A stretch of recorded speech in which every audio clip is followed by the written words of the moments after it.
नमस्कार, मैं हूं अंकुर और आप देख रहे हैं सत्यहिंदी.com। आइए एक नजर डाल लेते हैं अब तक की सुर्खियों पर।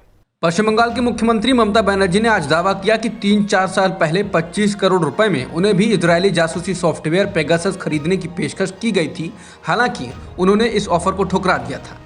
उन्होंने कहा कि अगर इसका इस्तेमाल राष्ट्र विरोधी गतिविधियों और सुरक्षा के लिए होता तो कुछ और हो सकता था, लेकिन इसका इस्तेमाल राजनीतिक कारणों से किया जाता है। इसका इस्तेमाल अधिकारियों और न्यायाधीशों के खिलाफ किया जाता है, जो स्वीकार्य नहीं है।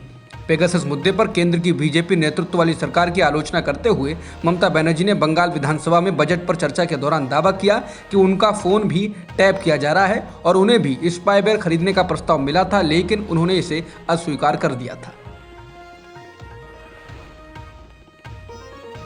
यूपी में एमएलसी यानी विधान परिषद चुनाव होने जा रहे हैं। विधान परिषद में सपा की ज्यादा सीटें हैं, लेकिन पार्टी ने जो 16 प्रत्याशी घोषित किए हैं उनमें 14 यादव हैं। सपा प्रमुख अखिलेश यादव ने नई सपा के दौर में सभी को साथ लेकर चलने और सिर्फ यादव पार्टी नहीं बने रहने पर जोर दिया था, लेकिन जब मौका आया तो उन्होंने 14 यादवों को टिकट दिया है। अखिलेश सपा की सूची में सिर्फ 2 मुस्लिम नाम जगह पा सके हैं। हालांकि मौजूदा समय में विधान परिषद में सपा के पास सबसे अधिक 48 सीटें हैं, जबकि बीजेपी के पास 36 सीटें हैं। वैसे अब सपा के 8 एमएलसी बीजेपी में चले गए हैं, वहीं बसपा का एकमात्र एमएलसी भी बीजेपी में शामिल हो गया है। बीजेपी इस बार के विधान परिषद चुनाव में ज्यादा से ज्यादा सीटें हासिल कर उच्च सदन में बहुमत हासिल करने की कोशिश करेगी। उत्तर प्रदेश विधानसभा चुनाव में गठबंधन की हार के बाद राष्ट्रीय लोकदल प्रमुख जयंत चौधरी ने एनडीटीवी से बात करते हुए कहा कि 2024 में भी अखिलेश यादव के साथ ही चुनाव लड़ेंगे। इसके साथ ही जयंत ने दावा किया कि उन्होंने भाजपा को उन क्षेत्रों में हराया जो सांप्रदायिक दंगों से सबसे अधिक प्रभावित थे, जैसे मुजफ्फरनगर, शामली और मेरठ। जयंत ने कहा कि भाजपा ने कैराना में हिंदुओं के पलायन के मुद्दे को हवा दी, हमने उन्हें वहां हरा दिया। इसके अलावा संगीत सोम, उमेश मलिक और सुरेश राणा जैसे भाजपा के दिग्गज भी पश्चिमी यूपी में अपनी सीटें हार गए।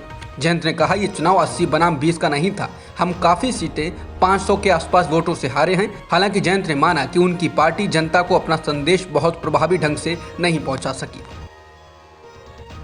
कांग्रेस के असंतुष्ट नेताओं का संगठन G23 आज एक बार फिर बैठक कर रहा है, ऐसा एनडीटीवी ने सूत्रों के हवाले से कहा है। ये बैठक 24 घंटे में G23 की दूसरी बैठक है, जो गुलाम नबी आज़ाद के घर पर हो रही है, ऐसी खबर है। कल ही 18 नेताओं ने बैठक कर 5 राज्यों में कांग्रेस पार्टी की हार को लेकर चर्चा की थी। बैठक के बाद उन्होंने कांग्रेस से 2024 में भाजपा से मुकाबला करने के लिए समान विचारधारा वाले अन्य दलों के साथ एक मंच बनाने की भी मांग की थी। इससे पहले इनमें से कई नेता पार्टी नेतृत्व में बदलाव की बात कर चुके हैं। वहीं गुरुवार को G23 की बैठक के बाद कांग्रेस अध्यक्ष सोनिया गांधी ने गुलाम नबी आज़ाद और राहुल गांधी ने इस बैठक में शामिल हुए भूपेंद्र हुड्डा से मुलाकात की और बातचीत की थी।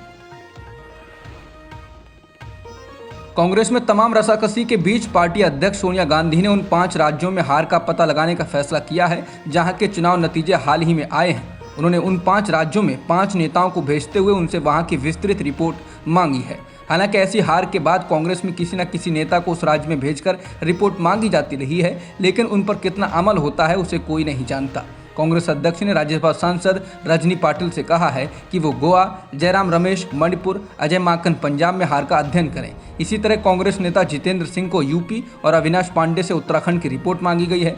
कांग्रेस ने यूपी, उत्तराखंड, गोवा और मणिपुर में सबसे खराब प्रदर्शन किया और पंजाब में वो सरकार गंवा बैठी। पंजाब के मुख्यमंत्री भगवंत मान ने आज राज्य के लोगों के लिए बड़ा ऐलान किया। मुख्यमंत्री ने कहा कि 23 मार्च शहीद दिवस पर एंटी करप्शन हेल्पलाइन शुरू की जाएगी। उन्होंने कहा कि प्रदेश के लोग व्हाट्सएप के जरिए ही भ्रष्टाचार की शिकायत दर्ज करा सकेंगे।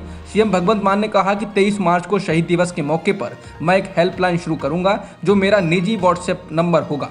पंजाब में अगर कोई आपसे घूस मांगता है तो मना ना करें, वीडियो ऑडियो रिकॉर्डिंग बनाकर उस नंबर पर भेज दें। उन्होंने कहा कि मेरा कार्यालय मामले की जांच करेगा और किसी भी अपराधी को बख्शा नहीं जाएगा। आम आदमी पार्टी पूर्व क्रिकेटर हरभजन सिंह को पंजाब से राज्यसभा का उम्मीदवार बना सकती है। पंजाब में इस महीने के अंत में राज्यसभा की 6 सीटें खाली हो रही हैं। आम आदमी पार्टी को जैसी प्रचंड जीत राज्य में मिली है, उससे ये माना जा रहा है कि आम आदमी पार्टी 5 सीटों पर आसानी से चुनाव जीत जाएगी। पंजाब में विधानसभा चुनाव से पहले हरभजन सिंह के कांग्रेस में शामिल होने की खबरों ने जोर पकड़ा था।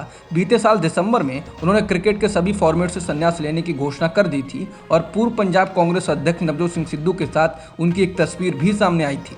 इसके बाद माना गया था कि हरभजन सिंह कांग्रेस का दामन थाम सकते हैं, लेकिन ऐसा हुआ नहीं। चुनाव से पहले ही कांग्रेस के भीतर रहकर कांग्रेस को असहज करने वाले नवजोत सिंह सिद्धू ने अब भगवंत मान को पंजाब का मुख्यमंत्री बनने पर बधाई दी है। उन्होंने ट्वीट कर कहा है कि सबसे खुशनसीब आदमी वो है जिससे कोई उम्मीद नहीं करता है। बहुत सारी उम्मीदों के साथ भगवंत मान पंजाब में माफिया विरोधी नए युग की नई शुरुआत है। उम्मीद है वो इस अवसर का अच्छे से उपयोग करेंगे और लोगों की उम्मीदों पर खरा उतरेंगे, साथ ही पंजाब को खुशहाली के रास्ते पर भी ले जाएंगे। बता दें, राज्य में चुनाव हारने के बाद सिद्धू से प्रदेश कांग्रेस अध्यक्ष की जिम्मेदारी ले ली गई है। सिद्धू इस चुनाव में अपनी सीट भी बचाने में कामयाब नहीं हो पाए। मध्य प्रदेश सरकार में मंत्री विश्वास सारंग ने कहा कि होली के त्योहार पर जो पानी बचाने वाले संदेश घूमने लगते हैं वो हिंदू त्योहारों पर हमला है। उन्होंने इसको सांस्कृतिक आतंकवाद करार दिया। भोपाल में संवाददाताओं से बात करते हुए उन्होंने कहा कि होली के दिन हम कितना पानी खर्च कर लेते हैं, पानी तो सालों भर बचाएं, ऐसे मैसेज हमारे त्योहारों के समय ही क्यों घूमने लगते हैं। उन्होंने कहा कि इस तरह के मैसेज का मकसद युवाओं को संस्कृति और परंपरा से जुड़े हिंदू त्योहारों से दूर करना होता है। उन्होंने कहा ये हमारे आने वाली पीढ़ियों पर हमला है। इस देश में सांस्कृतिक आतंकवाद फैलाया जा रहा है। रूस के राष्ट्रपति व्लादिमीर पुतिन ने विरोधियों को कड़ी चेतावनी दी है। उन्होंने अमेरिका और उसके सहयोगियों के लिए गुप्त रूप से काम करने का आरोप लगाते हुए कहा कि रूस से नीच और देशद्रोहियों का सफाया कर देंगे। हालांकि उन्होंने ये साफ नहीं किया कि सफाया करने से उनका क्या मतलब है और किस तरह की सजा देने की बात वो कर रहे हैं। ब्लूमबर्ग की रिपोर्ट के अनुसार पुतिन ने कहा कि कोई भी व्यक्ति और विशेष रूप से रूसी लोग हमेशा देशभक्तों को नीच और देशद्रोहियों से अलग करने में सक्षम होंगे और उन्हें उस मच्छर की तरह थूक देंगे जो गलती से उनके मुंह में पड़ गया हो। उन्होंने आगे कहा, मुझे विश्वास है कि समाज की ये प्राकृतिक और ज़रूरी स्वतः सफाई ही हमारे देश, हमारी एकजुटता, एकता और किसी भी चुनौती का सामना करने की तत्परता को मजबूत करेगी। बता दें, पुतिन यूक्रेन पर हमला करने के बाद से ही अपने ही देश में विरोध का सामना कर रहे हैं। रूस ने गुरुवार को अमेरिका को चेतावनी दी है और कहा है कि मॉस्को के पास दुनिया की महाशक्ति को अपनी जगह दिखाने की ताकत है। इसके साथ ही रूस ने पश्चिम पर रूस को अलग करने के लिए एक रूसोफोबिक साजिश को बढ़ावा देने का आरोप भी लगाया। समाचार एजेंसी रॉयटर्स के अनुसार रूस के राष्ट्रपति व्लादिमीर पुतिन के करीबी सहयोगियों में से एक दिमित्री मेदवेदेव ने गुरुवार को ये कहा।